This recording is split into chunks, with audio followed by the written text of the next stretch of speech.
أبونا مكاريوسن أبا شنودا تبهرن أبا شنودا ناب نروي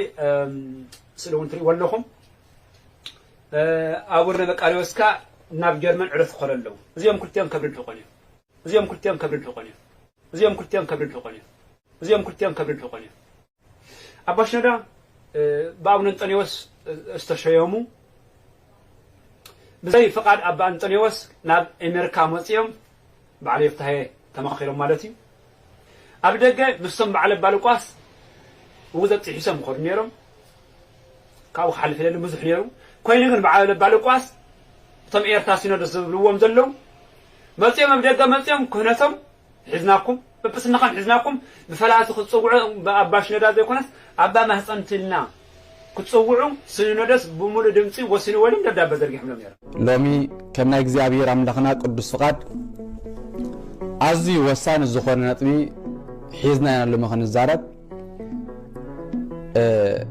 نلما عنتي غطن قاعكم زرلي إذا فيديو زيا جميركم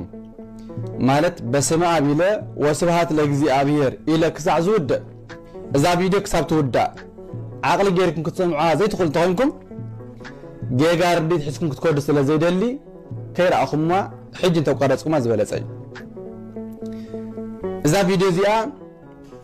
كم نايكال فيديو أيقونتن فليس زبالة بمخانا تجميرا كسعة ودا نزا فيديو زيا بعمقت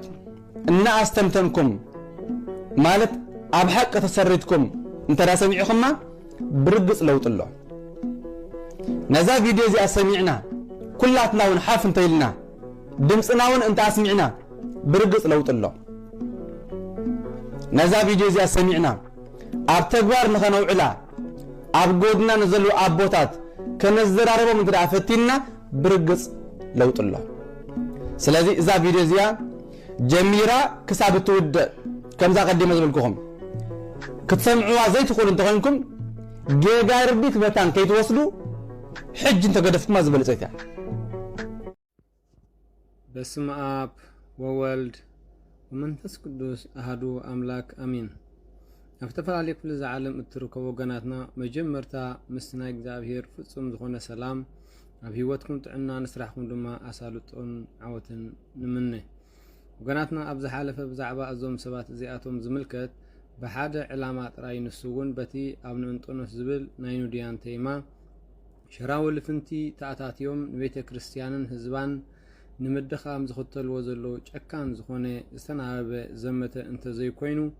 نحار حدوم زي الراخبو كبدن حقون انبر حد كم زي كونو قليتنا من بارنا يذكر نايلو مدما كم فقاد أملاخ ناتو مقصلتا تعاري دو علي بزبل أرستي كالاي كفال كمزي نابخاتكم نبلو اللونا نزي أم اتو سمعكمو ناي سلطان متحساسة ودما حقي صبوق على سلطان انت حسب كايخ انت حزنا رأى كنكيد وانا عنا خشنا كاب جمارو كساب مودعتا تقدسنا خنسمعو إنا زبل او انتاو ملسخت هبو نبل كاتسيلكم دما سلطان سبخا قبائن أكال نايتي فتسيمنايو زبلو دراما وعرقن كوينو بتي استزاراربولون استسامعلون أمنتاين انتاي زبلن كمز نبرا كابقالو كمزي سمعوه مباركس نابتي نايبوزحات حتو خوينو زلو أرستي كزارب مخنياتو بتدقاقام الزمس حتو سلزوخنا ازي عرق خبهالن كلو كميو انتاي دباسن يرناي زكوني هايمانوت قداي مبر ناي عرقو قداي ايكونن زبلو وغنات سلزلو نظام زحات وغنات دما كساب بليق اونت بيت كريستيان اتي زغبا ملسن اتي زغبا قالاتن كسا زوهاب اتن ناي بوزحات سبات حتو زخونه حدا غن حصرا بيللومي كملسني مخنيات ازي عرقو لومي عرق زغبر زلو عرقو زخيد نجر ايكونن انتاي دان اتنحنا نمهرو استمرو اتنحنا نخيرو اكايدا نعو بو تراديو من اتي قنع نجر عيناي مخان حيزمن بيناي من قد خن مرح كم زغبانا تزراريبو من زوستنو وستاني زبصحو درجه اينا زي لومي نزاربو لزلنا اتي ناي مجمرتا حتو ناي بوزو حسابات زلعال ويدماتي ززارب زنبره ብዛዕባ ስላሴ ኣብ ቤት አብርሃም ዝብል ናይ ናትና ናይ ኤርትራ ናይ ኢትዮጵያ ብሓፂሩ ናይ ምድሪ ሓበሻ ኣስተምሮ ናብ ቤት አብርሃም ዝኣተው ስላሴ እዮም ኢልና ንኣምን። ስለዚ እዚ ሎሚ ዕርቂ ተፈፂሙ ዝበሃል ዘሎ ድማ በቲ ናይ ኤርትራ ኦርቶዶክሳዊት ተዋህዶ ቤተክርስትያን በቲ ናይ ቤተክርስትያንና ብናይ ኤርትራ እንመሃሮ ዝነበርና ትምህርትን እንኸዶ ኣካይዳን እዩ እቲ ሎሚ ዕርቂ ተባሂሉ ዘሎ። እዞም ብናይ ኣብ ትሕቲ ብፁዕ አቡነ መቃርስ ዝመሓደሩ ኩላቶም ብዛዕባ እዚ ኣልዒድና ዘለና ኣብ ቤት አብርሃም ዝኣተው መነመን ከም ዝኾኑ ልክዕ ከምቲ ናይ ግብፃውያን ኣስተምህሮ እኳ ዝምህሩ እንተነበሩ ሕጂ ግን እቲ ኣስተምህሮና እቲ ኩል ነገር ሓደ ንክኸውን ተባሂሉ ንሳቶም በቲ ናይ ኤርትራ እንምህሮ ናይ ኤርትራ ዘለኹ ኤርትራውያን ስለ ዝኾንና ኢና እምበር በዚ ዝከታተሉ ብዙሓት ተጋርኹም ዘለኹምን ይፈልጥ እየ። ብሓፈሻ ብናይ ምድረ ኣግኣዚት በቲ ንሕና እንምህሮ ኢትዮጵያ ይኹን ኤርትራ እንምህሮ ትምህርቲ ብኡ ንክኸዱ ስለ ዝተሰማምዑ እዩ እቲ ዕርቂ ዝበሃል ዘሎ። ስለዚ ብዛዕባ እዚ ኣስተምህሮ እዚ ንሳቶም ኣብ ትሕቲ ብፁዕ አቡነ መቃርስ ዘለውን እቲ ኣብ ትሕቲ አቡነ ሾዳን ኩላትና ዘለና በቲ ብናይ ኤርትራ ኣስተምህሮ ዝመሃር ወይ ድማ ንመሃሮ ትምህርቲ ብኡ ንክኸይድ እዮም እቲ ይስምዕ በፂሖም ዘለዉ። ምክንያቱ ንባዕለይ ኣብቲ ናይ ኣባል ናይ ሰበኻ ጉባኤ ስለ ዝኾንኩ በዚ ቅድሚ ምዝርግሖም ብውሽጢ ዝኸይድ ዝነበረ ኣበይ በፂሖም ከም ዝነበሩን ብውሽጢ ንባዕለይ ምስኦም ኮይነ ይከታተሎ ስለ ዝነበርኩ እየ። ካልእ ብዛዕባ ድንግል ማርያም ጥንተ ኣብሶ ኣለዋ ዝብል ዝነበረ ኣስተምህሮ ሕጂ ድማ ድንግል ማርያም ጥንተ ኣብሶ የብላን ብዝብል ኣስተምህሮ ብናይ ኤርትራ ንኽንከይድ እቲ ሰምዕ ብኡ ስለ ዝተበፅሐ እዩ። ምክንያቱ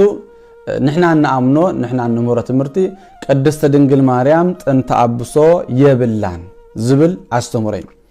እዚ ድማ ናይ ቤተ ክርስቲያን መጽሐፍትና ናይ ቤተ ክርስቲያን ሊቃውንት ዝምህሮ እዩ። ቅዱስ ዮሐንስ አፈወርቅ ኣብ ሃይማኖት አበው ምዕራፍ 66 ዘሎ ወሶበ ረከበ ስጋሃ ቅዱሰ ወነፍሳ ንጽህተ ፈጠረ ለቱ ህያው መቅደስ በመንፈስ ቅዱስ ቅዱስ ስጋን ህያው ነፍሳን ምስረኸበ እዩ ዝብል። ስለዚ ጎይታና ኢየሱስ ክርስቶስ ካብ ቅድስት ድንግል ማርያም ክውለድ እንከሎ ቅዱስ ስጋን ቅድስት ስጋን ክብርት ነፍሳን ምስረኸበ እዩ። ብቅድስና ምስረኸባ ከም ዝኾነ ካብዚ ነገር ተበጊስና ቅድስት ድንግል ማርያም እቲ ካብ አዳም ጀሚሩ ዝወራረስ ዝነበረ ሓጢአት ይወራረስ ነይሩ ኣይንብልን፣ ግን እቲ መርገም እቲ ፍዳ ናብ ውሉድ ናብ ደቂ ደቁ ይመሓለፍ ስለ ዝነበረ እዚ ነገር እዚ ድማ ናብ ቅድስት ድንግል ማርያም ኣይበፅሐን። ካልእ ቅዱስ ቴዎዶጦስ ዘእንቆራ ኣብ ሃይማኖት አበውን ወኢ ረክሰት በምንትኒ እምዘፈጠራ ካብ ትፍጠር ኣትሒዛ ዝኾነ ነገር ኣይረኸሰትን ብዝብል ኣስተምህሮውን ንዑ ሒዝና ድንግል ማርያም ጥንተ ኣብሶ የብላን ብዝኾነ መንገዲ ኣይረኸሰትን ማርያም እሰ ርህቅቲ እቲ እምኩሉ ሰርጎ ዓለም ወበእንተዚ ኣሰርገዋ በኩሉ ሰርጎ መንፈሳዊ። ቅድስት ድንግል ማርያም ካብ ናይዚ ዓለም ነገር ኩሉ ድኻ ነበረት። ብናይዚ ዓለም እዚ ድንግል ማርያም ሃብታም ኣይነበረትን። ኣብ ጅባ 5 ቅርሺ እውን ኣይሓዘትን፣ 5 ሳንቲም ኣይሓዘትን፣ ድኻ እያ ዝነበረት። ስለዚኣ ንጎይታና ኢየሱስ ክርስቶስ ኣብ መብል 40 መዓልቲ ናብ ቤተ መቅደስ ክትወስደን ከላ እጓለ ርግብ ዘውገ መኣነቅ ሒዛ ናብ ቤተ መቅደስ ዝኣተወት። ስለዚ ድንግል ማርያም ኣብዚ ምድሪ ክትነብርን ከላ ወላ እኳ ንኣምላኽ ብምውላዳ ንሳ ምልእተ ጸጋ እንተነበረት ተውህቦ ምህረት ለሚካኤል ወብስራት ለገብርኤል ወሃብተ ሰማያት ለማርያም ድንግል ወላ እኳ እንተተባለ ቅድስት ድንግል ማርያም ግን ኣብዚ ዓለም ክትነብርን ከላ ከማና ጅባኣ መሊኣት ኸይዳ ነበረት ዛ ቅድስት ኣደም። ስለዚ ኣብዚ ዓለም ድኻ ኮይና ክትነብርን ከላ እግዚአብሔር ድማ ብመንፈሳዊ ነገር ኩሉ መልኣ። ቅዱስ ያሬድ ድማ ነዚ ወሲዱ ማርያም እሰ ተሃቱ እምትካት ውስተ ከርሱ ለአዳም ከመ ባህሪ ጻዕዳ ቅድስት ድንግል ማርያም ኣብ ሕቆ አዳም ከም ጻዕዳ ዕንቁ ኮይና ተበርህ ነበረት እናበለ ድንግል ማርያም ብንጽህና ከም ዝነበረት መጽሐፍትና ይነግሩና። አባ ጊዮርጊስ ዘጋስጫውን ሰላም ለጽንሰትኪ በከርስ እንበለ አበሳ ወርክስ ይብል። ናይ ቅድስት ድንግል ማርያም ጽንሰታ ካብ ሃናን ካብ ኢያቄምን ክትወለድን ከላ ንሳ ንጽህቲ ከም ዝነበረት ይነግሩና። ንዑ ንኽተል ካለ ኣብ አርጋኑና ቀሚጦ ዘለውን መንፈስ ቅዱስ አቀባ እምከርስ እማ መንፈስ ቅዱስ ካብ ከርስ አዲአት ሒዙ ከም ዝሓለዋ እቲ መርገም እቲ ፍዳ ናብ ቅድስት ድንግል ማርያም ንኸይበጽሕ። ምክንያቱም ቅዱስ ዳዊት አቀዲም መልስዎ ኣሎ قدس محدر لؤل تلعل محدر قدس محدر استبال دما قدس دنجل مريم مخنياتو اتزوصد السغا اتزوصد نفسي كاب سماي ايوردن كاب قدس دنجل مريم سلازوصد نزي ነገር ዝድም አቀድሙ እግዚአብሔር ነዓአ ጽሬትን ንጽህትን ቅድስን ከም ተኸውን ጌርዋ ስለዚህ እዚ ኣብ ትሕቲ ብፁዕ አቡነ መቃርስ ዝመሓደር ኩላቶም ድማ ቅድስት ድንግል ማርያም ጥንተ አብሶ የብላን ብዝብል ብና ኤርትራ አስተምሮ ንኸዱ ስለተሳምዑ በዚ ነገር እዚ ዕርቂ ይፈጸማሉ ካለ ብዛዕባ ስእሊ ቅድስት ስላሴ ዝምልከት አበዝና ቅድስት ስላሴ ስእሊ ድማ ንዑ ከም ዘለዎ ንኽቅጽል ኩላትና ድማ ተቀቢልናዮም ከንከይድ በዚ ነገር እዚ ድማ ሰምዕ በጽሑም ካለ ብዛዕባ ምውፃእ አሳእን ዝምልከት ጫማ ቤተክርስቲያን ሳእኒ ምውፃእ ዝምልከት እዚ ምናልባት ኣብ ናይ ግብጺ ዘይክገብሮ ይኽእል እዮም መጽሐፍ ቅዱስ ግን ካብቲ ኣብ መጽሐፍ ኢያሱ ምዕራፍ 5 ቁጥር 14 ክሳብ 15 ዘሎ ከምኡን ኣብ ኦሪት ዘጸአት ምዕራፍ 3 ዘሎ እግዚአብሔር ንሙሴ ክዛረበን ከሎ ፍታ ተታና አሳኒከ እመገሪከ እስመ ዘተከይዳ ምድር ቅድስት ይእቲ ሙሴ እዛ ተኸዳ ዘለኻ ምድሪ ቅድስት ያሞ አሳንካ ካብ አጋርካ አውጽእ ኢልዋ ስለዚህ እታ ቦታ ቅድስት ያ ስለዚህ ቤተ እግዚአብሔር ድማ ቅዱስ ምክንያቱ ናይቲ ቅዱስ ዝኾነ እግዚአብሔር ስፍራ ስለ ዝኾነ እቲ ንዓይ ሰርሑ ለይ ቤት ዳ ከመይ ዝበለዩ ኢሉ ኣብ ትንቢተ ኢሳያስ ምዕራፍ 66 ሰማይ ዝፋነዩ ምድር ድማ መርገጽ እግረያ እቲ ንዓይ ሰርሑ ለይ ቤት ዳ ከመይ ዝበለዩ ኢሉ ንናይ እግዚአብሔር ቤት ክብሪ ክንህብ ከም ዝግባና ይዛረብ ካለ ኣብ መጽሐፍ ቀዳማይ ነገስ ምዕራፍ 8 ቁጥር 27 እንሆ ንዓኻስ ሰማያት እኮ ኣኽሉኻንዮም እዛ ንዓኻስ ስርሓልካ ቤት መቅደስ ዳ ከመይ ላክ ተኣኽለካ እናበለ ጥበበኛ ሰሎሞን ተዛሪቦሎም ኣብ ቀዳማይ ነገስ ምዕራፍ 9 ቁጥር 3 እውን ኣብ ቤተ እግዚአብሔር ዓይኑን ልቡን ንዘላለም ኣብ ኣኸም ዝገብር ኣቐሚጦሎም ኣብ መጽሐፍ ምሳሌ ምዕራፍ 8 ካብ 32 ክሳብ 34 ድማ እቶም ኣብ ቤቱ መጽዮም ኣብ ኣፍቲ ድንኳን ኣብ ቤተ መቅደስ መጽዮም መዓልታዊ ናብኡ ዝመላለሱ ሰባት እግዚአብሔር ከም ዝሰምዖምን ብፁዓን ድማ ከም ዝበሃሉን ኣብቲ ጽሑፍ ሰፊሩልና ኣሎ ስለዚህ ብዛዕባ ምውፃእ አሳእን እውን ከምቲ መጽሐፍ ቅዱስ ነገረናን ከምቲ ቤተክርስቲያን ተኸዶን ንዑ ክንክተል ከም ዝግባአና እዚ ድማ ኣብቲ ናይ ዕርቂ ተሳምዑሉ ሓደ እውን እዚ እዩ ስለዚህ በሓፈሻ ሎሚ እቲ ዕርቂ ተባሂሉ ተፈጺሙ ዘሎ ብናይ ግብፃውያን አስተምሮ ብናይ ካልኦት አስተምሮ ዝኸድዎ ዝነበሩ ትምህርቲ ሁሉ በቲ ናይ ኤርትራ ኦርቶዶክሳዊ ተዋህዶ ቤተክርስቲያን ወይ ናይ ኢትዮጵያ ሓፈሻ ኩሉ ብናይ ምድሪ ሓበሻ ብኡ ኩላትና ንኽንመሃር ብኡ ንኽንከይድ ስለ ዝተሰማሙዑ እዚ ዕርቂ ሎሚ ተፈጺሙ ዝበሃል ዘሎ ብዛዕባ ቅድስት ድንግል ማርያም ጥንተ አብሶ ኣለዋ ዝብል ዝነበረ ጥንተ አብሶ የብላን ኣብ ቤት ኣትዮም ክልተ መላእኽትን ሓደ እግዚአብሔርን ዝብል ዝነበረ ናብ ቤት እግዚአብሔር ኣብ ቤት ስላሴ ናብ ቤት አብርሃም ዝኣተው ስላሴ ከም ዝኾኑ ብዛዕባ ስእሊ ስላሴ ድማ ኣገዳስነት ከም ዘለዎ ብዛዕባ ምውፃእ አሳእን ብዛዕባ መብልዕ ብዛዕባ ጸሎት ብዛዕባ ስርዓት ኣዛምራ ካለ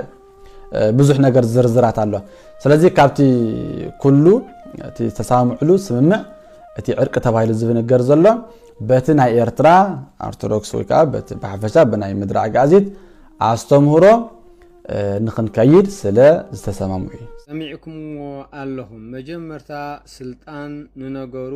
መፈላለይኦም ዝነበረ ሃይማኖታዊ ጉዳይ ብምዃኑ ረቆ ብዝብል ዘይኮነስ ዕርቅና በቲ ንሕና እንምህሮ ኣስተምህሮ ብኡ ተራዳዲኦምን እቲ ቁኑዕ ነገር ኣየናይ ምዃኑ ሒዞምን ብናይ መንገዲ ክንምራሕ ከም ዝግባአናን ተዛሪቦምን ዝወሰድዎ ውሳኔ ዝበጽሕዎ ደረጃ ኢና እዚ ሎሚ እንዛረበሉ ዘለና ኢሉ ምግላጹ እቲ ብእኒ ኣባ ሲኖዳ ወገን ዝነበረ ስነመጎት ወይ እውን መርገጺ እንታይ ዝብል ከም ዝነበረ ዘመላኽት እዩ ባዕልኹም ትሰምዕዎ ስለ ዘለኹም ነገሩ ንምሕጻር ከም ዓበይቲ መዘራረብ ፈልዮም ዘቕረብዎ ብዛዕባ እቶም ናብ ቤት አብርሃም ዝኣተው ስላሴዶ ወይስ ክልተ መላእኽትን እግዚአብሔርን ዝብል ድንግል ማርያም ጥንተ አብሶ ኔርዋዶ ኣይነበራን ዝብል ስለ ስእሊ ስላሴ ዝምልከት ስለ ጫማ ምውፃእን ዘይምውፃእን ኣማላድነት ናይ ክርስቶስ ዝብሉ ኮይኖም ከም ናይ እኒ ስልጣን መሰልቱን መግለጺ ዕርቅና በቲ ንሕና እንምህሮ ኣስተምህሮ በቲ ኤርትራን ኢትዮጵያን ቅዱሳት መጽሓፍቲ መሰረት ገይረን ዝምህርኦ ብኡኡ ተራዳዲኦምን እቲ ቁኑዕ ነገር ኣይናይ ምዃኑ ሒዞምን ብናይ መንገዲ ክንምራሕ ከም ዝግባአና ተዘራሪቦምን ዝወሰንዎ ውሳኔ ዝበጽሕዎ ደረጃ ኢና እዚ ሎሚ እንዛረበሉ ዘለና ንሕና እንምህሮ ትምህርቲ ማለት ናይ ኤርትራን ኢትዮጵያን ቤተ ክርስቲያን ድማ ናብ ቤተ አብርሃም ዝኣተው ስላሴ ምዃኖም ድንግል ማርያም ጥንተ አብሶ ከም ዘይብላ ተሳታፊት ከም ዘይነበረት ስእሊ ስላሴ ከም ዘድሊ ናብ ቅድስት ቤተ ክርስቲያን ንምእታው ሳንኻ ምውፃእ ከም ዝግባእ ወዘተርፈ ዝብል እየን ዝኣምናን ዝምህራን እቶም ናይ ኣምነ መቃርዮስ ድማ ነዚ ስለ ዝተቐበሉን በዚ ስለ ዝተሰማምዑን ኢና እዚ ዕርቂ ተፈጺሙ ዘሎ ይብል ብኻልእ ኣዘራርባ ነቲ ዕርቂ ዝሰመይዎ ድራማ ንዝምልከት እቶም ናይ ኣባ ሲኖዳ ከም ዝገልጽዎ እትን ድንግል ማርያም ካብ ጥንተ አብሶ ፍሊት እያ ስእሊ ስላሴ ምጥቃም ጫማኻ ምውፃእ ስላሴ እዮም ናብ ቤት አብርሃም ዝኣተው ምባል መጽሓፍ ቅዱሳውን ምዃኑ እሞ እቶም ስእሊ ስላሴ ብናይ ሸዋ ልምዲ ዝመፀ ጌጋ እዩ ኢሎም ዝኣምኑን ዝምህሩን ብዛዕባ ጥንተ አብሶ ንዝምልከት እውን እቲ ድንግል ማርያም ካብ ጥንተ አብሶ ፍሊት እያ ኣይተሳተፈትን ዝብል ንሱ ከሓዲ ካቶሊክ ውጉዝ ዝተኾነነ ካብ ፕሮቴስታንት ዝኸፍአ እዩ እዚ ካብተን ኦሪየንታል አብያተ ክርስቲያናት እውን ንጹል እዩ ኢሎም ዝኣምኑን ዝምህሩን ማሕበር ኣባ መቃርዮስ ነታ ቀዲሞም ንጹህ ቁኑዕ ኢሎም ዝተኸተልዎ ወይ ድማ ዝኽተልዎ ዝነበሩ ትምህርቲ እምነት ገዲፎም ናብቲ ክሕደት ውግዘት ካቶሊክነት ፕሮቴስታንታነት ከምኡ እውን ናብ ናይ ሸዋውያን ልማድ ከም ዝመፁ ዘርኢ እዩ ተዓሪቆም ዶ ዓሊቆም ዝብል ሚዛኖም ስለ ዝኾነ ኣብ ነፍሲ ወከፍ እዚ እንቕርቦ ዘለና ነጥብታት ብሕልና እናሓሰብናን እናስተንተናን ጉዶም ገና ብዙሕ እዩ ሕራይ ናይቶም ማሕበር ኣባ ሲኖዳ ብኸፊል ሰሚዕናዮ ብዛዕባ እዚ እቶም ናይ ኣባ መቃርዮስ ማሕበርስ እንታይ ዝብል መግለጺ እዩ ዘለዎም ወይ ድማ ኣውፂኦም ካብ ቃሎም ከምዚ ስምዕዎ ኣብታ ዝነበርናዮ ኣለና ከም ኣቦና ድማ ኣብኣ ክንቅፅል ድማ እግዚኣብሔር ሓይሊ ይሃበና ኣሜን ኣሜን ናይ ብሓቂ ደዝብል መግለፂ ጽቡቕ እቲ መደምደምታ ተበፂሑ ተባሂሉሎ ምስ ብፁዕ ኣቡነ ሽኖዳ ዝመርሕዎ እንታይ እዩ መደምደምታ ዝበፅሑ ዝተሰማምዕኩሞ ነገራት እንታይ እዩ እስከ ክንሪኦ ካብቲ ተሰማምዕኩምሎም እንድሕዳ ካብቲ ክትኸድዎ ፀኒሕኩም ዝፀናሕኩም እንድሕዳ ወፂኹም ስበዓሉ ተሰማምዕኩሞ ዝፈርድ እሞ እንታይ ኢና ተሰማሚዕና እንታይ እዩ መደምደምታ ዝተገብረሉ እንታይ እዩ ብዲቴል ዘይኮነስ እተን ዓንኳር ዝኾና ነጥብታት እንታይ እየን እተን ዘፈላለያ ዝነበራ ካብ መጀመርታ ዘፈላለየና እንታይ እዩ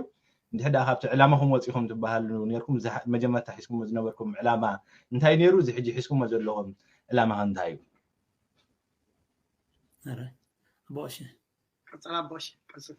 ሕራይ ኣቦሽ አፈወርቂ ክብረት ያሃበልና እንታይ እቲ መሰረቱ እታ ሓንቲ 2005 ብንፅር ከምቲ ኣቀዲምና ዝበልና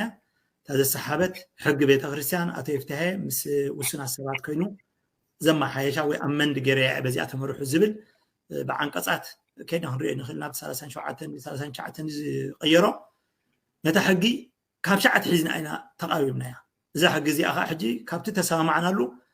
ብሕጊ ናይ ቤተ ክርስቲያን ኦርቶዶክስ ተዋህዶ ቤተ ክርስቲያንና ናይ 95 ተማእዚዝናን ተማእኺልናን ክንከይድ ዝብል እዚ እቲ መሰረታዊ ስምምዕ እዩ ስለዚ ተመጀመሪያ ብዓንዲ ሕግና ክንምራሕ ካልእቲ ቅድስና ናይ ኣቡነ እንጦንዮስ ምክንያቱ ኩላትና ትሕቲ ኣቡነ እንጦንዮስ ኢና ዘለና ቅድስና ናይ ኣቡነ እንጦንዮስ ዕላምኦምን ቅድስንኦም ክንስዕብ መንፈሳዊ ዕላምኦም ክንክተል ትቅድስንኦም ከዓ ክንቅበል ዝብል እዚ ንክልቴና ዘሰማምዐ ዓብ ጉዳይ እዩ እቲ ሳልሳይ እቶም ብመንግስቲ ብስርዓት ቤተክርስትያን ዘይኮነ بقونز بحيلي بأدماء بدقف ناي منقستي بيتا كريستيان قداماتان لا أسولو لا فرارحو أبنا أنت أنا سنتين كاي تقبرنها أي تفتحنا خاي تمرعنا خاي تمقنا خاي تباهله بأس قداد حق رقيس أم زموتو باتريارك خونو أباسات أين قبولو منا زي مهناتو أبوهم بهوت كله سلا زموتو أنا أوجزكم أنا قد شو من أول سلا شمو زي تسامعنا لنا سالتاي نتبيع ترابعي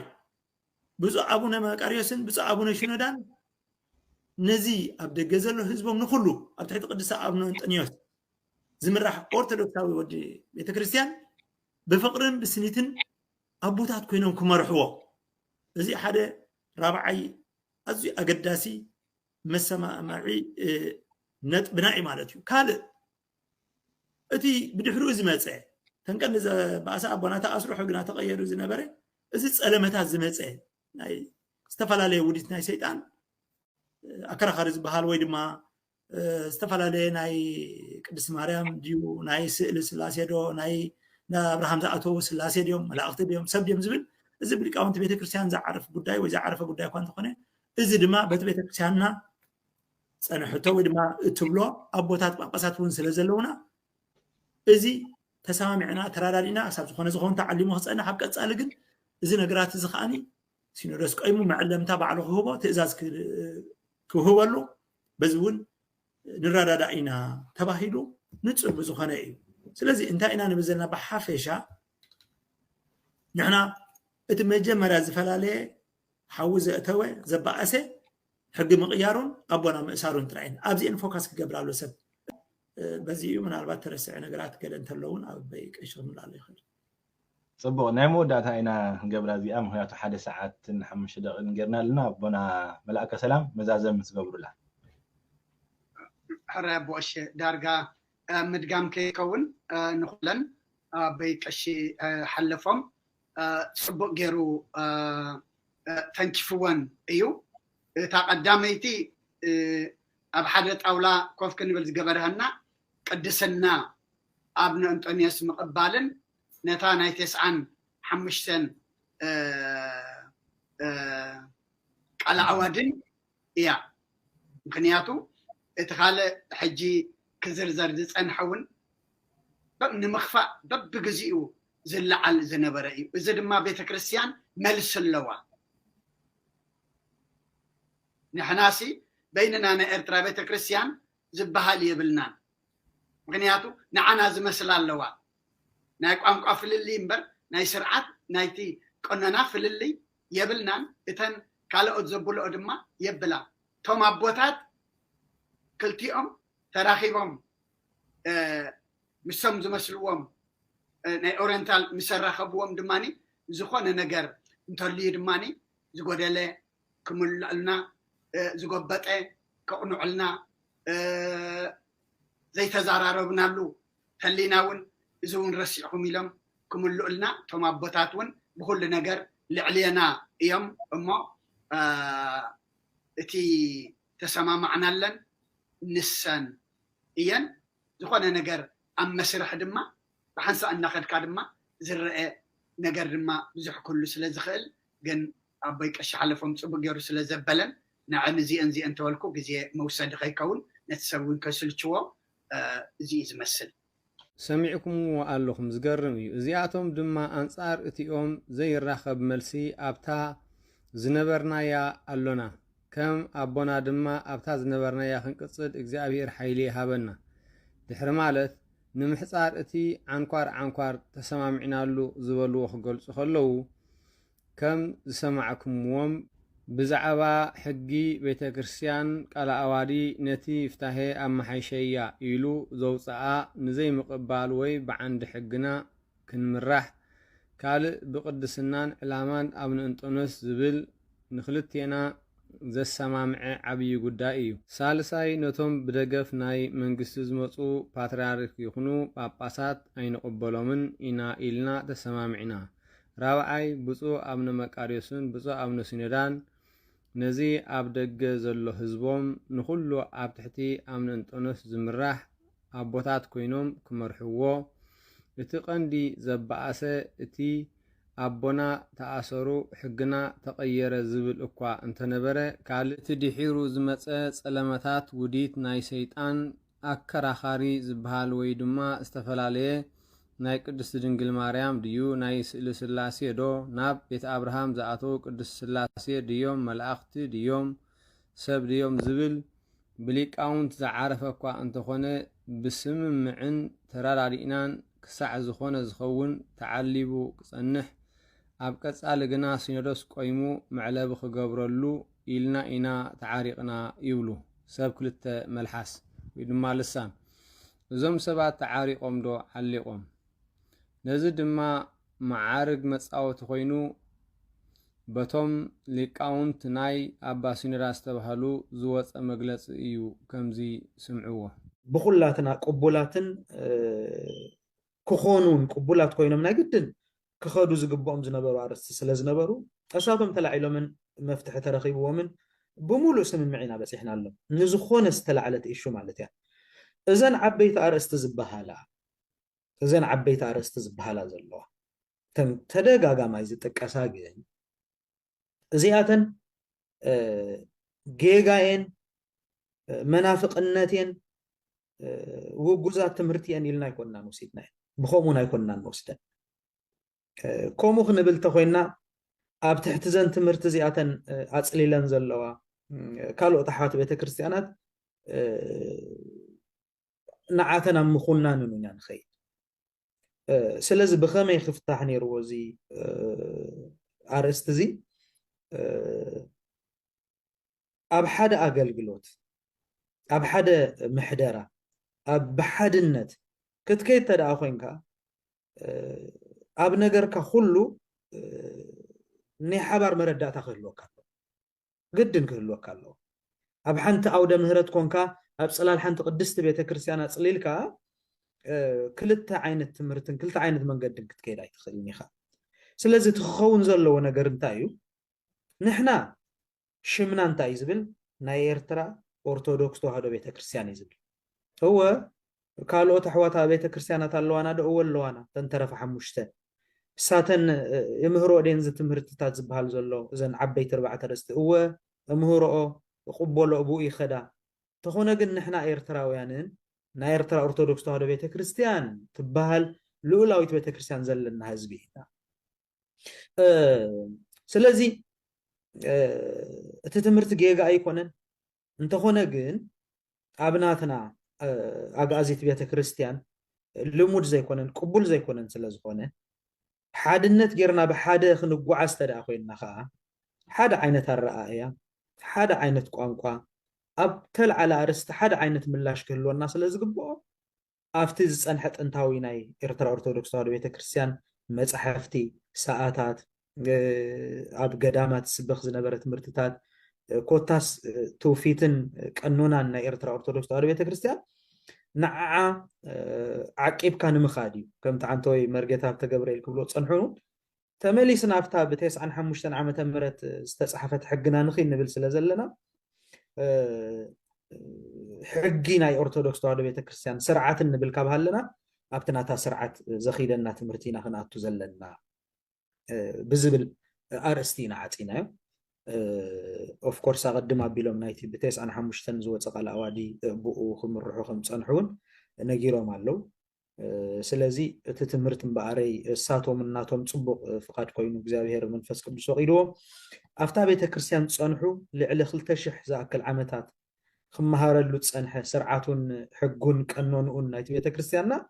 በቃ እምበኣረይ ንዑ ሒዝና ብሓደ ኮይና ክንቅፅል ኢና ብሓደ ተተሓሒዝና ክንከይድ ኢና ስለ ዝበሉ እዘን ኣርባዕተ ኣርእስቲ እዚኣተን እስኹም ኢኹም ጌጋ ነርኩም ንሕና ኢና ቁኑዓት ነርና ብዘይብሉ እንተኾነ ግን በቲ ናይ ኦርቶዶክሳዊ ተዋህዶ ቤተክርስትያን ኤርትራ ትምህርቲ ተጠቃሊልና ክንከይድ ተኣማሚናን ተረዳዲእናን ኢና ዓፂናዮ እዘን ዓበይቲ ኣርእስቲ ዝበሃላ ዘለዋ ተደጋጋማይ ዝጥቀሳ ግን እዚኣተን ጌጋየን መናፍቅነትን ውጉዛት ትምህርቲ እየን ኢልና ኣይኮንናን ወሲድና ብኸምኡን ኣይኮንናን ንወስደን ክምለሰኩም ኣብ ብቆሽቲ ዓመት ናባኹም توسخت حتى أتمزرر باب من تاج تذكر إنيرو توم عبيت زبالو أرستات انتاي نيرو تتقول سؤالنا صبوري እሺ ሃራይ ብድጋሚ ክብረት ያበለይ ያቆን እቲ ዝርርብ ኣብቶም ኣለው ዝበሃሉ ፍልልያት ኣለሊኻስ መፍትሒ ኣብ ምግባር ዘተኮረ እዩ ነይሩ ከመይ ጌርካ መፍትሒ ይግበረሎም ምናልባት ናይ ኤርትራ ኦርቶዶክስ ተዋህዶ ቤተክርስትያን ዘይትምህሮ ትምህርቲ ብወገናቶም ይምህሩ እዮም ኢልካ ስለ ዝእመን እዚ ነገር እዚ ሓቂ ምዃኑ ምርግጋፅ መጀመርታ ንኣምነሉ ኢና ወይ ኣይንኣምነሉን ክብሉ እንድሕር ተሰማእዎ ንምህር ኢና ኢሎም እንድሕር ተቐቢሎሞ ዘይምህርቱ ኮይኖም ኣይምህሩን ዝምህርቱ ኮይኖም ግን ሞ ናይ ኤርትራ ኦርቶዶክስ ተዋህዶ ቤተክርስትያን ከምዚ ዓይነት ትምህርቲ የብላን እሞ ከምዚ ትብሉ ብምህላውኩም ኢና ንፈላለ ዘለና ስለዚ እዚ ነገር እዚ ግደፍዎ ኣብ ምባሊት ኣተኩሮና ማለት እዩ ነዚ ድማ ከምቲ ኣቐዲመ ዝጠቐስክዎ እቲ መፅናዕትታት ብምድላው መልክዕ ሕቶ ዘቕረብናሎም እዩ ማለት እዩ እቲ ቀንዲ ጉዳይ እቶም ዓበይቲ ኣርእስታት ዝበሃሉ ዳርጋ ብዝተፈላለየ መራኸቢ ብዙሃን ዝዝረቡ ስለ ዝኾኑ ዳርጋ ኩሉ ሰብ ዝፈልጦም እዩ ማለት እዩ ኩሉ ሰብ ዝበፅሑ እዮም ንኣብነት ጥንተ ኣብሶ ቅድስቲ ድንግል ማርያም ጥንተ ኣብሶ ኣለዋ ወይ ነይርዋ ዝብል ትምህርቲ ከምኡውን ጎይታናን መድሓኒናን ኢየሱስ ክርስቶስ ኣማላዲ እዩ የማልደልና ዝብል ከምኡውን ኣጋእዝቲ ዓለም ስላሴ ምንዳቦና ኣብርሃም ኣይኮኑን ንሶም ኣይኮኑን ኣትዮም ዝብል ከምኡውን ስእሊ ቅድስቲ ስላሴ ምጥቃስ ይከኣል ማለት እዩ እዚኦም ብዙሓትን እዮም ማለት እዩ 29 ነጥቢ ናብ ኩለን ኣብያተ ክርስቲያናትና እውን ኣውሪድና ሪዮና እየን ማለት እዩ ኩሉ ተኣሽሙ ቢልዎ ኣሎ ብዙሕ እዩ ግን እቶም ቀንዲ ፍሪ ፍሪ ዝበሉ ዓበይቲ ዝበሃሉ ግን እዚኦም እዮም ማለት እዩ እቲ ዝነበረ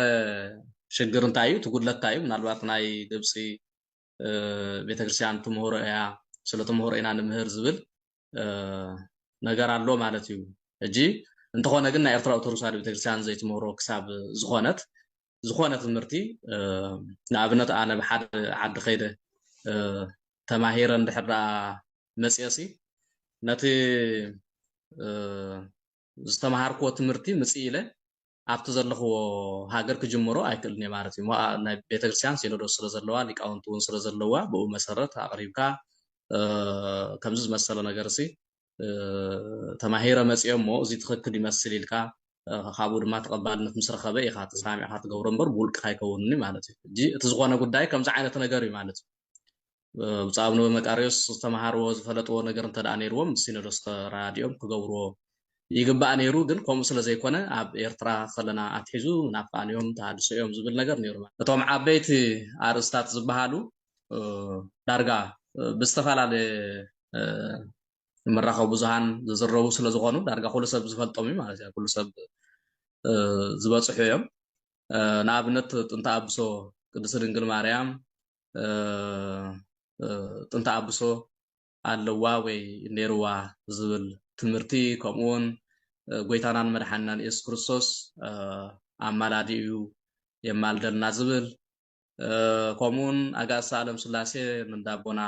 ኣብርሃም ኣይኮኑን ንሶም ኣይኮኑን ኣትዮም ዝብል ከምኡውን ስእሊ ቅድስቲ ስላሴ ምጥቃስ ይከኣል ማለት እዩ እዚኦም ብዙሓትን እዮም ማለት እዩ 29 ነጥቢ ናብ ኩለን ኣብያተ ክርስቲያናትና እውን ኣውሪድና ሪዮና እየን ማለት እዩ ኩሉ ተኣሽሙ ቢልዎ ኣሎ ብዙሕ እዩ ግን እቶም ቀንዲ ፍሪ ፍሪ ዝበሉ ዓበይቲ ዝበሃሉ ግን እዚኦም እዮም ማለት እዩ እዘን ዓበይቲ ኣርእስቲ ዝበሃላ ዘለዋ ተደጋጋማይ ዝጥቀሳ ግን እዚኣተን ጌጋየን መናፍቅነትን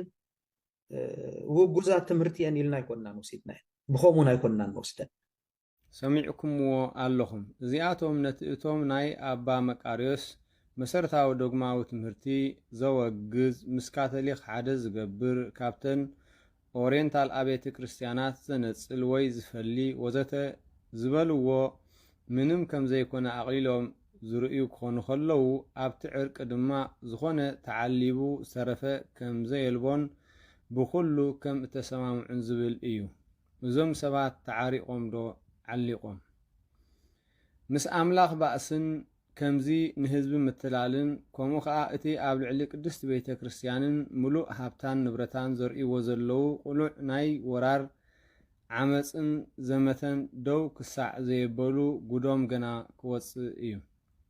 እዞም ሰባት እዚኣቶም ካብ ትምህርቲ እምነት ቅድስቲ ቤተ ክርስቲያንን ሰማያዊ ስርዓት ሕጊ እግዚኣብሔርን ውፅኣት እኳ እንተኾኑ ነፃ ፍቃዶም ተጠቂሞም ንዝወሰድዎ ምርጫ እምነቶም ሒዞም ስቕ ኣብ ክንዲ ምባል ዕንከት ኮነ ፍርሃት ዘይብሎም ሰብ ግዜ ኮይኖም ናይ ምዕራባዊ ዓለም ኣካይዳ ደጊፍዎም ወይ እውን ስለ ዘይተቃወሞም እቲ ሓቂ እንታይ ምዃኑ ኣብ ሕልንኦም ክንሱ ልቦም እናኣመነሎም ዘይግባእ በቲ ቀዲሙ ብድፍረት ዘሚቶምዎ ዘለዎ ሃብትን ንብረትን ቅድስቲ ቤተ ክርስቲያን ጣዕሳ ወይ እውን ዕግበት ከይተሰምዖም ሕጂ እውን ተዓሪቕና ብዘርእስታ ድራማ ንሓድሕዶም እናተናበቡ ብዕላማ ኣብ ልዕሊ ቅድስቲ ቤተ ክርስቲያንን ህዝባን ከምኡ ከዓ ኣብ ልዕሊ ሙሉእ ሃብታን ንብረታን ይዕልቁ ወይ እውን ታሪክ ዘይርስዖ በደል ይዕምፁን ብዙሕ ሃሰያ ዘውርዱን ምህላዎም ፀሓይ ዝወቅዖ ናይ ኣደባባይ ሓቂ እዩ። ግናኸ ንኩሉ ግዜ ኣለዎ ሰዓቱ ምስ ኣኸለ ሕግን ታሪክን ከም ዝሓቶም እቲ ከም ንቡርን ልሙድን ወሲዶምዎ ዘለዉ ሃሰያ ኣብ ልዕሊ ቅድስቲ ቤተ ክርስቲያን ንግዚኡ ወንዚፍና ናብ ኣርእስትና ንመለስ። እዞም ሰባት እዚኣቶም ብሓቂ ዶ ተዓሪቆም እዮም ወይስ ዓሊቆም እዮም? ንሳቶም ተዓሪቕና ኢና እዮም ዝብሉ። ይኹን እምበር እዚ ኣቐዲምኩም ከም ዝሰማዕኹሞ ነታ ኣብ ባይታ ዘሎ መንነቶም ዘይገልጽ ኮይኑ እቲ ብዛዕባ እዚኣቶም ቁኑዕ ዝኾነ ኣባህላ ግና ብዋጋ እምነት ዕፉን ብሽፍኑ ሓቂ የብሉ ኣገባብ ኣይሓለወ እምነቶም ኣይራኸብ መግለፂኦም ኣይራኸብ ተዓሪቕና ሓደ ኮይንና ሓቢርና ኢና ኢሎም ናይ ሸራነት መኣዲ ሰኒዖም ንፍዓት ተዋሳእቲ ኮይኖም ኣብ ምስሓቅ ይርከቡ ዝብል እዩ። እወ ነቲ ገና ካብ ጅምሩ ምፍሻሉ ዘይተረፎ ገና እውን ዕርቃኑ ዝወፅእ ዘሎ ስውር ኣጀንዳኦም ምእንቲ ውልቃዊ ክብሮምን ስጋው ረብሓኦምን ክብሉ ንዕውርቲ ኩሕሊ ዝዓይነቱ ነቲ ንቤተ ክርስቲያን ናይ ምዕላቕ ዝኣተውዎ ልፍንቲ በኒኑ ከይተርፍ ጽዕጹዕ ክንክንን ጥንቃቐታትን እናገበሩ እዮም። ስለዚ መልሱ ዓሊቆም እምበር ፈጺሞም ኣይተዓረቁን ዝብል እዩ። መሰረቱ ካብ መጀመርታ ዝነበረ ባእሶም ምስ እግዚኣብሔር እምበር ምስ ሰብ ወይ ንሓድሕዶም ኣይነበረን። ናይ ሃይማኖት እምበር ናይ ስጋ ባእሲ ኣይነበረን። ስለዝኾነ ከዓ ንሳቶም እቲ ምስ እግዚኣብሔር ዘለዎም ባእሲ እቲ ሃይማኖታዊ ፍልልዮም ከም ዘለዎ ኮይኑ ወይ ንዕኡ ወንዚፎም ከይተባእሱ ተዓሪቕና ከይሓበሩ ሓቢርና ዝብል ዝተገብረ ሸፈጣዊ ናይ ምትላል መስርሕ እዩ ነይሩ። ህዝብና ክፈልጦም እንደሊ እምበኣር በዚ ህዝቢ ኣታሊልካ ንቅድስቲ ቤተ ክርስቲያን ንምዕማቕ ዝኣተውዎ ዘይቁርዒ ልፍንቲ እንተዘይኮይኑ እዚኣቶም ግብሮም ዝገልጾ ሓድሕዳዊ ዕላምኦም ዝራኸብን ዝሰማማዕን ከም ዘይኮነ እዩ። ንፉዕ ሓታቲ ተዓሪቕና ኢና ንምባል እቲ መባእሲኦም ነጥቢ እንታይ ነይሩ? መን ናብ መን ተመሊሱ? ወይ እውን መን እዩ ኣራሚ? መንከ እዩ እቲ ተኣራሚ? እቲ ዕርቂ ዝብልዎ ዘለውስ ብኸመይ ኣገባብ ተፈጺሙ እንተበለ ንዓቶም ቁኑዕ መልሲ ዘይረኽብሉ ኮይኑ ንዘስተውዕል ሰማዕ ግና በዚ ሕቶ እታ ናይ ዕርቂ ድርሰት ድራማ ዕርቃና እያ እትወፅእ። መቸም ሓቂ እንተ ደኣ ኮይኑስ ንዕርቂ ዝጸልእ ሓደ ሰይጣን ጥራይ ደኣ እምበር ካልእ ክኸውን ኣይኽእልን። ነስተውዕል። نحنا نزي قبرة ملس ازي كنهب كلنا عرقي صلينا وي نمنتاي عرق إلنا زي كونست نمدن قار استدرسه وصو ناي حاسد دراما مخانو رقص اني حاس لزخونا ايو نزو خلو قلس ان مقبار كاقالوم كمزي نزي سمعوه أملخو أب أورثودوكس انتايو أب أورثودوكس أملخو نبلو انتايو It is the center of worship in the Orthodox Church نبلو ما أكلنت أملخو أب أورثودوكس وداسي سيت ما أكلنت أملخو بزي تحبر تغينكا كال جيجاي وداسي سيت ما أكلنت أملخو بزي تحبر تغينكا كال جيجاي وداسي سيت ما أكلنت أملخو بزي تحبر تغينكا كال جيجاي دحر ساعات كلتن فرقان اليوم زمنا كاثوليك إرتراويان بيت كريستيان ناكدان مهرت كبر بعلى لنا موني كلتن فرقان جميرو قداسية سلازل الناس بسانا حورونا يلوم اللو أبتي كوربوس كريستي دحر ساعات كلتن فرقان اليوم زمنا كاثوليك إرتراويان بيت كريستيان ناكدان مهرت كبر بعلى لنا موني كلتن فرقان جميرو قداسية سلازل الناس بسانا حورونا يلوم اللو أبتي كوربوس كريستي يا مريم دعريت ون كل جزء زقبرو لبوتا ميلان بارك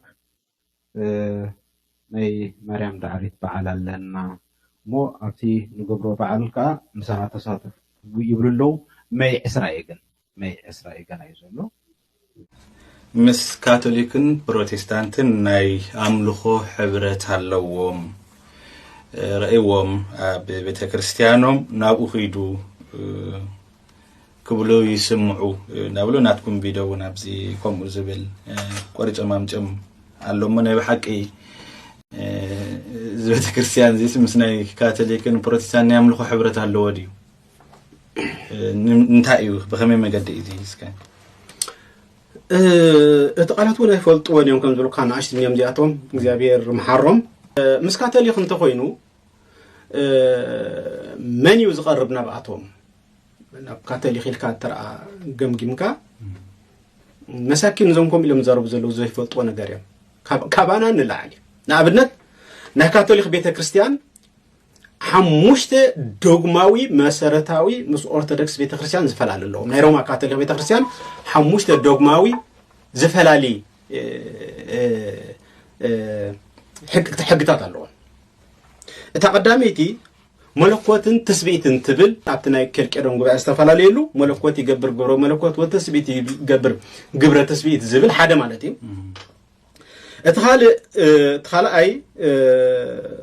منفس قدوس كاب ابن كاب ولد نسرت زبل اب 10 عاد خبل زمن زتو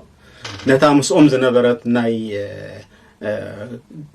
بيزانتاين بيت كريستيانون زفليتهم مالتي اتي سالساي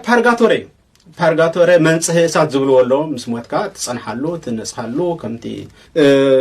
كمو اتي رابعاي بوباي غاغن اي غاغن بوب زبليو اتحمشاي immaculate conception ورشا ادمو حاجاتا بس ادينا قدست دنگل ماريامي بزن حمشته زيان كلنا اورثودوكس ابيات كريستيانات نخاتلي خوخننا مالتي بزن حمشته احنا حبرت يبلنا نبل اوكي زم تزاربتي ورشا ادمو حاجات مسكاتلي خيم no excuse سمعكم اللهم صبو كشي قبر ميكائيل ناي كاثوليك بيت كريستيان حمش دوغماوي مسارتاوي مس أورثودوكس بيت كريستيان زفلالي اللوا نسخة قداماي ملكوت قبر ملكوت يسرح دما يقبر تسبيت قبر تسبيت يسرح ويدما يقبر اب كريستوس كل تباهري الله زبل ايو قال اي منفس قدوس كاب ابن كاولدن ايو زسرز يبلو زبل سالساي بارغاتوري ويون منصه اسات زبلو ايو رابعاي بوب اي غاغن زبل ايو حمشاي ورشا ادمو حطيات ኣብ ርእሰ ኣዴና ቅድስት ድንግል ማርያም ዝብል እዩ። በዘን ሓሙሽተ እዚአን ኩለን ናይ ኦርቶዶክስ ኣብያተ ክርስቲያናት ንካቶሊክ ይኹንንኣ እየን። በዘን ሓሙሽተ ከዓ ንሕና ሕብረት የብልናን ንብል ይብል። ካቶሊክ ውርሻ ኣዳማዊ ሓጢኣት ንዝምልከት እዚ ኣብ ኣዴና ቅድስት ድንግል ማርያም ከም ዘይበፅሐ እዮም ዝኣምኑ። እዛ ጥንታዊትን ሃዋርያዊትን ዝኾነት ናይ ኤርትራ ኦርቶዶክስ ተዋህዶ ቤተ ክርስቲያን እውን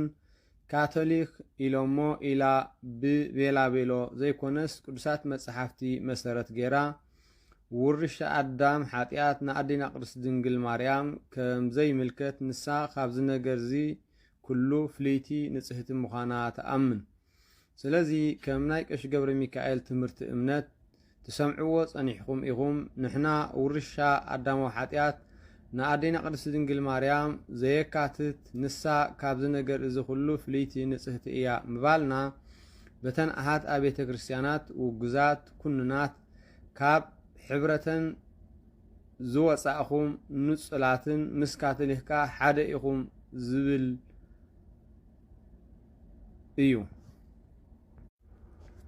ቢጀካዚ ቀሺ ገብረ ሚካኤል ውርሻ ኣዳማዊ ሓጢኣት ንዝምልከት እዚ ኣብ ርእሰ ኣዴና ቅድስት ድንግል ማርያም ኣሎን የልቦን ወይ ኔሩን ኣይነበረን ዝብል መሰረታዊ ዶግማዊ ትምህርቲ እምነት ምዃኑ ክዛረብ ሰሚዕኹምዎ ኣለኹም። ዶግማ ማለት ብግዜ ኾነ ብቦታ ዘይልወጥ ምክንያቱ ብዘየገድስ ክመሓየሽ ዘይኽእል ወይ ነስተኻኽሎ ዘይበሃል ቀዋሚ ዝኾነ ዘይሰዓር ማለት እዩ። ኣብ ዶግማዊ ትምህርቲ እምነት ስሕተት ዝተረኽቦ ስሕተቱ ኣሪሙ ክሳዕ ዘይተመልሰ ውጉዝ ወይ ከሓዲ ይበሃል። ዶግማ ማለት እዚ ትርጉም ስለ ዘለዎ እዩ ከዓ ቀሺ ገብረ ሚካኤል ነቲ ውርሻ ኣዳማዊ ሓጢኣት ንኣዴና ቅድስት ድንግል ማርያም ዘካትት ኣይኮነን ንሳ ካብዚ ነገር እዚ ኩሉ ፍልይትን ንጽሕትን እያ ዝበለ ኩሉ ካቶሊክ ውጉዝ በተን ኩለን ኣሓት ኣብያተ ክርስቲያናት ወይ ድማ ናይ ኦርቶዶክስ ተዋህዶ ኣሓት ኣብያተ ክርስቲያናት ኩኑን እዩ ሕብረት ዝበሃል የብሉን ዝብል ዘሎ። ካልእ እውን ከምዚ ስምዕዎ ሕጂ እቶም ንዓኹም ተሃድሶ ዝብልኹም ሲ እንታይ ለመም ዝኣምኑ ንባዕሎም ባይደወይ ኣብቲ ናይ ቅድስት ድንግል ማርያም ክመፅእ ከሎ ብዛዕባ ጥንቲ ኣብሶ ትብል ዛብ ስክሪን ዘላ ፅሕፍቲ ሓዊስኩም ማለት እዩ። እንታይ ትፍልሊ ሳቶም ጌጋ ስለ ራእያ ዘለዎም ድዩ? እስኪ ኣብኡ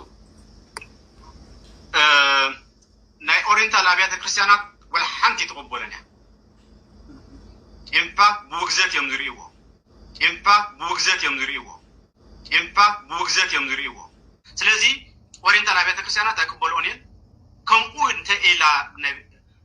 ናይ ኢትዮጵያ ቤተክርስቲያን ኣዋጅ እንተ ጌራ ከዓ ክትንፀል እያ ቶታሊ ብሲኖዶስ ደረጃ ክትወሰና ይትኽእል ኢኹም ኢላ ኣብቲ ምስ ካቶሊክ ቤተክርስቲያን ዝፈልየና ጥንተ ኣቦሶ ፖፕ ልዕሊ ኩሉ ፓርጋቶሪ ዝበሃል እስታት ዝኣመሰለ እዩ። ኣብቲ ምስ ካቶሊክ ቤተክርስቲያን ዝፈልየና ጥንተ ኣቦሶ ፖፕ ልዕሊ ኩሉ ፓርጋቶሪ ዝበሃል እስታት ዝኣመሰለ ከም ዝቀደመ ኣብዚ እውን ትሰምዕዎ ከም ዘለኹም ብዛዕባ ጥንተ ኣቦሶ መብርሂ ክህብ ኣብ ዝተሓተተሉ ይብል ቀሺ ገብረ ሚካኤል ካብ ናይ ኦሪየንታል ኣብያተ ክርስቲያናት ዋላ ሓንቲ ኣይትቕበሎን እያ እኳ ደኣ ከም ውግዘት እዮም ዝርእይዎ። ናይ ኢትዮጵያ ቤተ ክርስቲያን ከምኡ እንተ ኢላ ብሲኖዶስ ደረጃ እንተወሲና ክትውገዝ ክትንፀል እያ። ካብቲ ምስ ካቶሊክ ዝፈልየና ሓደ ጥንተ ኣቦሶ እዩ ይብል ኣይ ቀሺ ገብረ ሚካኤል። ብዝኾነ እዚ ጥራይ መዓስ ኮይኑ ተወሳኺ ድማ ነዚ ስምዕዎ። ስለዚ ኣብቲ ኢማኩሌት ኮንሰፕሽን ኣብ ናይ እምነት ናይ ሮማ ካቶሊክ ቤተክርስቲያን ዝኣተው እዮም። በዚ ፍልሊና ከቢድ እዚኦም ዋላ ካብ ፕሮቴስታንት ዝኸፉ እዮም። ፕሮቴስታንት ከምኡ ኣይብሉን እዮም። ዋላ ካብ ናይ ፕሮቴስታንት ኣብያተ ክርስቲያናት ረፎ ትኻልእ። ስለዚ ኣብ ከምዚ ዓይነት ክሕደት ወዲቖም ስለ ዘለዉ ሕጂ ናይ እምነት ፍልሊ ናይ ቃል ፍልሊ ኣይኮነን። እንተርኣ ከም ክርስቲያናት ክንነብር ኮይና ሓቂ እቲ ሃዋርያዊ እምነት ስዒብና ኢና ክንነብር ዘለና። ሰሚዕኩምዎ ዶ? ግልፂ እዩ። ንሳቶም ማለት ናይ ኤርትራ ኦርቶዶክስ ተዋህዶ ቤተ ክርስቲያን በቲ ኣዳማ ውርሻ ሓጢኣት ዝብል ኣብ ናይ ሮማ ካቶሊክ እምነት ዝኣተዉ እዮም። በዚ ፍሊና ከቢድ እዩ። ግደፍዎ እቲ ካልእ እዚኦም ዋላካ ፕሮቴስታንት ዝኸፉ እዮም። ስለዚ ኣብ ከምዚ ዓይነት ክሕደት ወዲቖም ስለ ዘለዉ ሕጂ ናይ እምነት ፍልሊ እዩ፣ ናይ ካልእ ፍልሊ ኣይኮነን። እንተ ደኣ ከም ክርስቲያናት ክንነብር ኮይንና ሓቂ እቲ ሃዋርያዊ እምነት ስዒብና ኢና ክንነብር ዘለና። እዚ ቃል ቀሺ ገብረ ሚካኤል እዩ። ክሰምዕዎ እውን ጸኒሕኩም። መስደምም እዩ። ለካ ዝሞተ ኣድግስ ዝብኢ ኣይፈርህን ዝብል ምስላ ወለድና ባይታ ዝወድቕ ኣይኮነን። ቀሺ ገብረ ሚካኤልን መሰልቱን ከምዚ ኣፎም መሊኦም ተዛሪቦም ከብቅዑ እዚ ኩሉ ከምዘይተባህለ በዚ እዋን ኣንጻር እዚ ኩሉ ክብልዎ ዝጸንሑን ዝመሃርዎን ኣለዉ ክበሃል ከሎ ክሳዕ ክንድዚ ድዮም ወዲቖም ዘይብል መን እዩ? ልቦና ይሃቦም ኣብ ክሕደት ዘሎ ክሕደት ኣይፈርህን ወይ እውን ዝሞተ ኣድጊ ዝባ ኣይፈርህን ከም ዝበሃል ጉዳዮም ጉዳይ ሃይማኖት ኮይኑ ኣይፈልጥን እንብሎ ብዘይ ምኽንያት ኣይኮነን። ረብሐኦም ኣይጉደል፣ ሰብ ከዓ ይታለለሎም፣ ሰዓብ እውን ኣይስኣኑ እምበር ኣብ ዝኾነ ግዜ ዝኾነ ንኽብሉን ንኽገብሩን ፀገም የብሎምን። ቀሺ ማርቆስ እውን ጥንተ ኣብሶ ዶግማ ድዩ ዋላስ ቀኖና ዝብል ንዝቐረበሉ ሕቶ ክምልስ ከሎ ጥንተ ኣብሶ ዶግማ እዩ። ኣብ ካልኦት ኣብያተ ክርስቲያናት ንድንግል ማርያም ጥንተ ኣብሶ ኣይሓለፋን እንተ ኢልካ የወግዛኻ ወይ ድማ የወግዘካ እዩ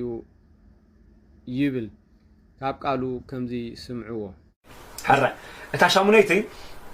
بزعبات أنت أبو سبزح تروح قش ماركوس أنت أبو سسلوج ما دقننا زبل حتى قريب يري أنت أبو سسي دوج ما دقننا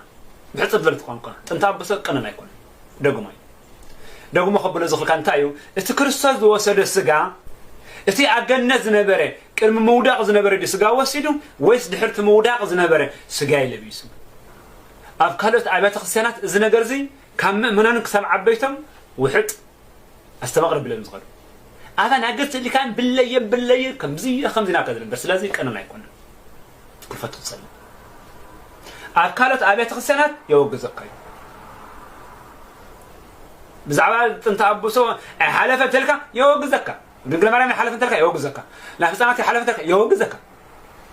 كم سنة فيك أسلم أنت تيجي زعبان تسبتي نايس كرسي السجاء خات الزارد الخميلة السجاء كرسي اللي بيسموه ስለዚ እዚያ ሓፀር መልሲያ ምን ዋሕውነየ ንግዚኡ ነቲ ብዙሕ ድርሰታዊ ድራምኦም ኣወንዚፍና ነዚ ኣዳማዊ ሓጢኣት እንተ ኣብሶ ዝብል ሓደ ወሲድና ነቲ ዕርቂ ዝሰመይዎ ድርሰት ሚዛን እንተ እቲናሉ ካብኦም ናብኦም ብቓሎም እዩ ቀሊሉ ዝተርፍ። ነዚ ከዓ ንጹር መስረጂ ኣቕሪብና ከም ዘርአናኩም ትሰምዑ ኣለኹም ናይ ዓይኒ መሰኻኽር ኢኹም። እቶም ናይ ኣምነ ሲኖዳ ኢና ዝብሉ ብዛዕባ እቲ ኣዳማዊ ሓጢኣት እንተ ኣብሶ ዝብል ትምህርቲ ከም ዝሰማዕኹሞ ኣቕሊሎም ከም ተራ እምበር ከም መሰረታዊ እምነት ዶግማ ገይሮም ዘይኣምኑ ኮይኖም እቶም ናይ ኣምነ መቃርዮስ ኢና ዝብሉ ግና ብኣንጻሩ ነዚኦም እውን ከም ዝሰማዕኹሞም ኣኽቢዶምን መሰረታዊ ዶግማ ምዃኑን ኢሎም እዮም ዝኣምኑ። ኣብዚ ቀሺ ማርቆስ ብዛዕባ ኣባ ሲኖዳን ኣባ መቃርዮስን ኣመልኪቱ እዚኣቶም ክልቲኦም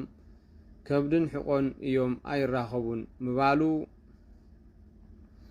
እዚኣቶም በቲ ትምህርቲ እዚ ዝበለ እኳ ዝተፈላለየ ኣመላኽታን እምነትን እዩ ዘለዎም። እዚኦም ነታ ኦርቶዶክስ ተዋህዶ ቤተ ክርስቲያን ኤርትራ በቲ ብዛዕባ ኣዴና ቅድስት ድንግል ማርያም ዝምልከት ንሳ ካብ ናይ ውርሻ ኣዳማዊ ሓጢኣት ፍልይትን ንጽህትን እምበር ኣብዚ ነገር እዚ ኩሉ ተሳታፊት ከም ዘይኮነት ዝብል ንጹህ ርቱዕ ትምህርቲ እምነታ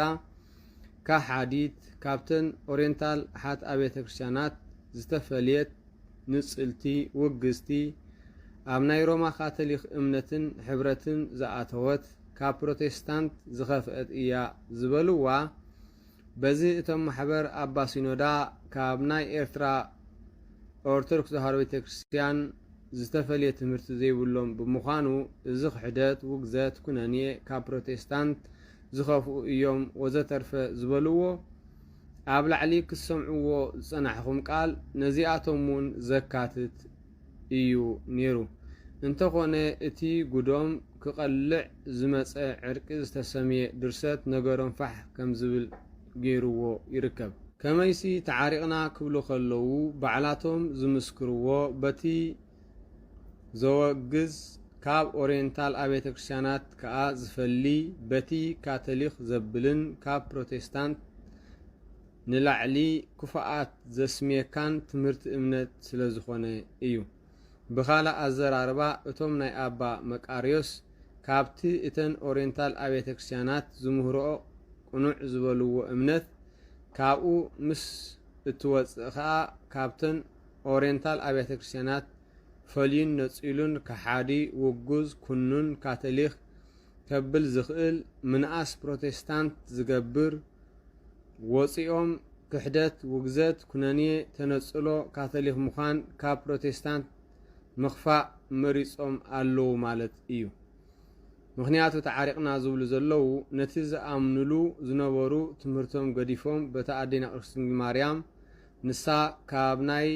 ውርሻ ኣዳማዊ ሓጢኣት ፍልይትን ንጽህትን እምበር ኣብዚ ነገር እዚ ኩሉ ተሳታፊት ኣይኮነትን ኢለን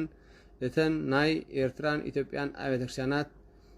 ዝምህርኦ ትምህርቲ ንኽምህሩ ኢሎም ስለ እተሰማምዑ። ስለዚ ወገናትና ብዛዕባ እዞም ሰባት እዚኣቶም ንሕና ንመረዳእታ ዝኣክል ጥራይ ብጭልፋ ከምዚ ኢልና ኣሎና። ንስኻትኩም ድማ ንኩሉ ብምስትውዓል መርሚርኩምን ጠሚትኩምን ከምቲ ንሳቶም ዕፉን ብሽፉኑ ዝገበርዎን ክኾነሎም ዝደልይዎን ዘለዉ ናይ ምትላል ሜላን ጥንቁቕ ተዋስኦን ዘይኮነ መን እንታይ ተጋግዩ ነይሩ ብኸመይ ኣገባብን መን ኣብ መንን ከ ተኣሪሙ ዝብል መሰረታዊ ሕቶ ኣልዒልኩም ብመንፅር እዚ በዚ ዝሰማዕኩምዎ ቪድዮ ከዋቕዕዎ ዝጸንሑ ዘረባታትን መግለጽታትን ከምኡ ከዓ ዝተፈላለየ እምነቶምን ኣመለኻኽቶምን ምዘንዎ። ብዝተረፈ ከም ፍቓድ ኣምላኽ ብኻልእ ክሳዕ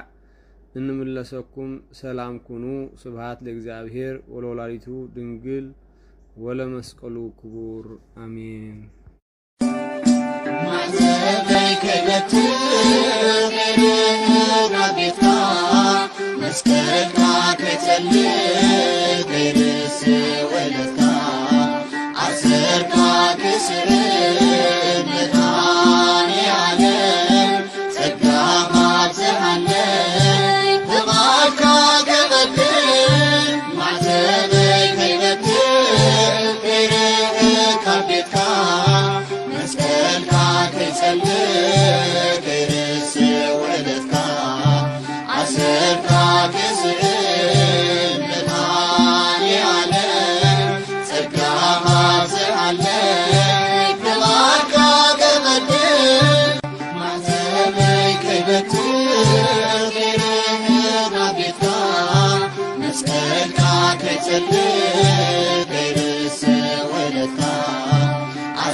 Sir